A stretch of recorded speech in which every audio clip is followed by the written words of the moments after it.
Selamat pagi, selamat siang, dan selamat malam untuk kita sekalian. Pada saat ini kita akan memulai melalui podcast dari Teologi Manajemen dari kelompok 9 khususnya pastinya teman-teman. Dan saat ini tema atau judul pembicaraan kita saat ini adalah keberhasilan leadership training pemimpin gereja pada gaya kepemimpinan dan mutu para pendeta, serta pelayanan majelis jemaat GPM Desa Alang, Maluku Tengah. Ya, karena saya tidak sendirian, di sini ada teman-teman saya pastinya, ya. Jadi kita langsung saja ke Nedda. Apa sih leadership training ini? Langsung saja, silakan.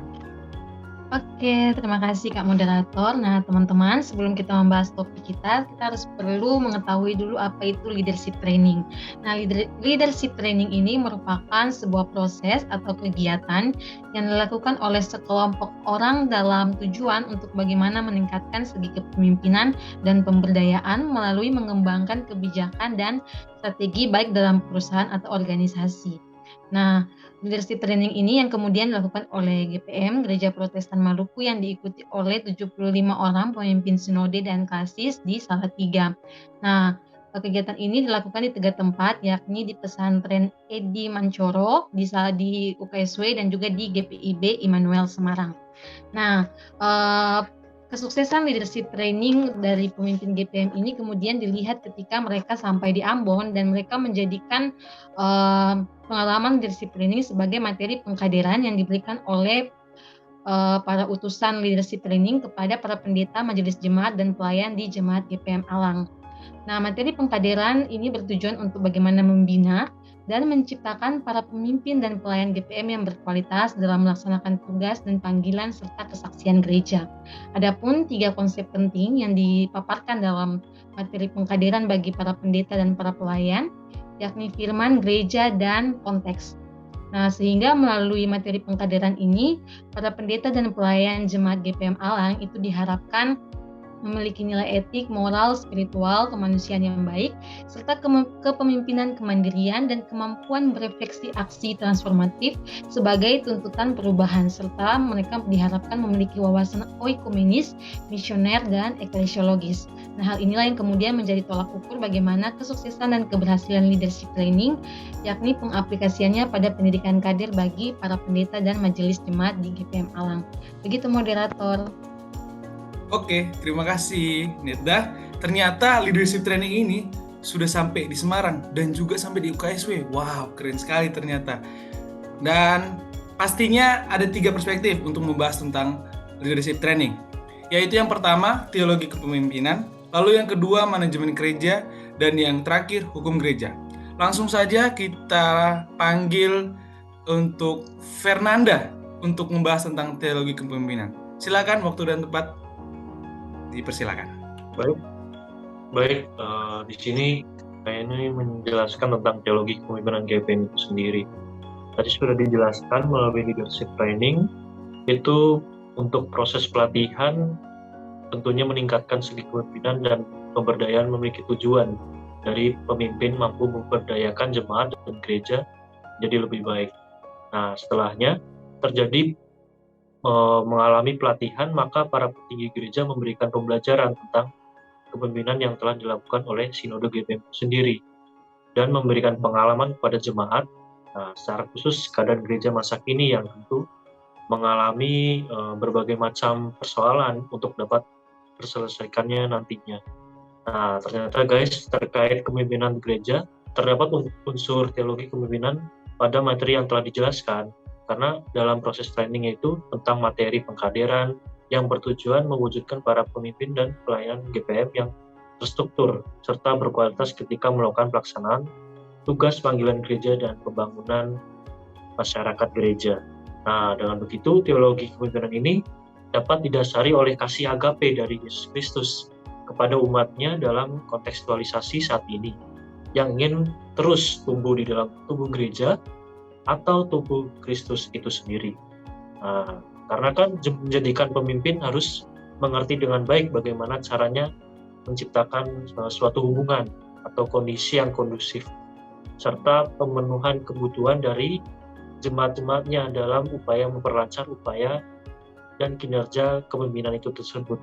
Dalam kepemimpinan ini juga yang harus kita ketahui bahwa terdapat berbasis pembangunan jemaat, yaitu dengan Allah sebagai subjek pembangunannya. Nah, maksudnya kembali lagi kehidupan bergereja akan menjadi perkumpulan orang-orang beriman dalam hubungan gereja dengan Kristus itu sendiri. Karena merupakan panggilan itu menjadi suatu kewajiban yang wajib sebagai pewartaan kerajaan Allah. Nah, keberlangsungan gereja pada masa kini dilihat dalam training yang dilakukan juga harus berupaya mengenal setiap orang yang dipimpinnya untuk mempermudah pembinaan hubungan antara pemimpin dan sesama rekan sekerja. Gitu. Oke, terima kasih Fernanda. Jadi dari pembahasan Fernanda bahwa teologi kepemimpinan ini ingin mengajak para calon-calon pemimpin untuk mempersiapkan diri melalui training leadership itu sendiri. Nah, oke. Setelah teologi kepemimpinan, kita lanjut ke pembahasan manajemen gereja yang langsung dibawakan oleh Saudari Teresia. Silakan, waktu dan tempat dipersilakan. Oke, baik. Terima kasih Kak Moderator. Nah, sekarang sebelum kita masuk ke penjelasan bagaimana sih sebenarnya manajemen gereja itu, nah kita harus tahu dulu nih, manajemen gereja itu adalah sebuah sistem atau alat yang dapat dimanfaatkan oleh pemimpin gereja serta majelis-majelisnya demi perkembangan dan kemajuan gereja. Nah, tujuan manajemen gereja itu adalah untuk memastikan berjalannya sebuah proses pelayanan dan program-program gereja dengan baik. Nah, seperti yang telah disinggung tadi oleh teman-teman yang lain, bahwa leadership training merupakan pelatihan kepemimpinan yang dilakukan dengan tujuan meningkatkan potensi kepemimpinan dan pemberdayaan dalam kepemimpinan untuk mengembangkan kebijakan serta strategi yang lebih sempurna atau lebih baik lagi ke depannya.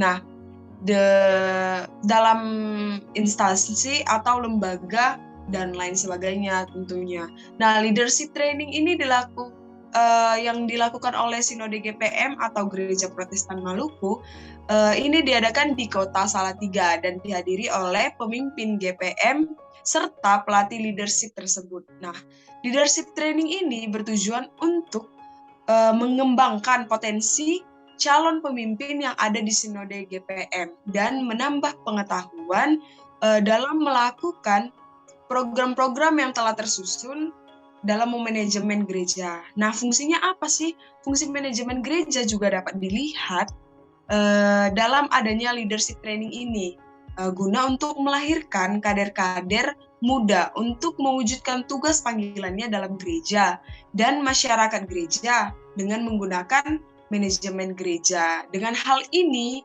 manajemen kepemimpinan Sinode GPM berkembang dan mengalami kemajuan ke depannya. Dan manajemen gereja juga melahirkan calon-calon pemimpin yang nantinya akan mendapatkan bekal dalam leadership training ini guna untuk dapat melakukan atau menjalankan tugas tanggung jawabnya dalam program-program yang akan dibuat nanti untuk manajemen gereja. Seperti itu, Kak, kira-kira. Oke, terima kasih Saudari Teresia. Jadi kita sudah dengar dari manajemen gereja bahwa sistem dan alat untuk menjadi pertemuan gereja itu menjadi bentuk manajemen gereja. Selain itu, manajemen gereja khususnya di GPM ingin menumbuhkan kepemimpinan untuk calon-calon pemimpin di Sinode GPM khususnya. Oke, setelah dari manajemen gereja, kita akan langsung membahas tentang hukum gereja. Langsung dibawakan oleh Kak Adonia. Silakan, waktu dan tempat dipersilakan. Baik, terima kasih Kak Moderator. Selanjutnya kita melihat dari sisi hukum dan tata gereja GPM itu sendiri. Nah, keberhasilan leadership training atau pelatihan kepemimpinan gereja yang dilakukan oleh pemimpin-pemimpin gereja GPM, jika dianalisis dari kacamata hukum dan tata gereja GPM sendiri, yang diatur di dalam hukum dan tata gereja GPM dalam pasal 13 ayat 1 dan 2. Nah, kedua ayat itu menekankan bahwa anggota GPM merupakan sumber daya gereja yang masing-masing orang memiliki karunia dalam bakat, keterampilan, serta keahlian. Sehingga sumber daya yang dimiliki oleh masing-masing anggota tersebut perlu untuk diasah dan perlu untuk dikembangkan, sehingga pelatihan-pelatihan yang dilakukan oleh GPM ini sangat membantu di dalam mengeksplorasikan akan bakat-bakat yang dimiliki oleh anggota GPM ini sendiri. Nah, melihat dari ini, jika kita melihat dari apa yang dilakukan ini, yang dilakukan GPM, petinggi-petinggi GPM ini tidak menyalahi akan aturan dan hukum GPM itu sendiri, melainkan apa yang dilakukan ini didukung oleh aturan dan hukum dari GPM itu sendiri.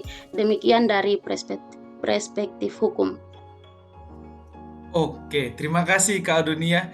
Jadi dari penjelasan hukum-hukum gereja itu sendiri bahwa dapat menjadi pedoman bagi perkembangan dan pertumbuhan gereja itu sendiri, serta menjadi pedoman untuk kemajuan gereja. Oke, karena sudah 3 perspektif yang kita bahas, jadi kita langsung saja ke kesimpulan, langsung ke Kak Evrilia nih. Ada nggak Kak Evrilia? Ada dong pastinya. Oke, langsung saja Kak, waktu dan tempatnya.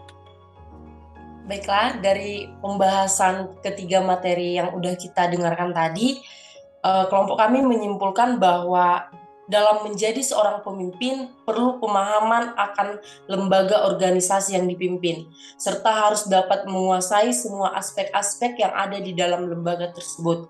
Karena hal itu sangat berpengaruh dalam keberhasilan seorang pemimpin. Seperti Gereja Protestan Maluku yang sudah mengikuti program leadership training, diharapkan dapat menjadi seorang pemimpin yang memiliki jiwa merangkul, serta membimbing semua jemaat gereja dalam memahami bagaimana sebenarnya organisasi gereja yang sesuai dengan tugas panggilan gereja di dunia. Gereja seperti yang kita ketahui merupakan sebuah organisasi, tetapi gereja juga membutuhkan daya untuk pencapaian tujuan, di mana daya yang dimaksud di sini merupakan kerjasama antara para pemimpin seperti pendeta majelis gereja dengan jemaat GPM itu sendiri. Melalui leadership training pemimpin, gereja GPM diharapkan menjadi pemimpin yang dapat memposisikan diri di tengah-tengah realitas kehidupan masyarakat awam, serta dapat menjadi solusi akan konflik yang terjadi di tengah kehidupan bergereja di masa yang akan mendatang. Selain itu, para pemimpin gereja Protestan Maluku juga diharapkan menjadi pemimpin yang mampu beretika, yang bermoral, memiliki nilai spiritual yang baik, serta menjadi pemimpin yang bertransformatif dari perubahan aspek kehidupan bergereja dari masa ke masa. Mungkin itu kesimpulan dari kelompok. Oke, terima kasih Kak Evrilia dan teman-teman semua sudah memberikan waktu dan tempatnya.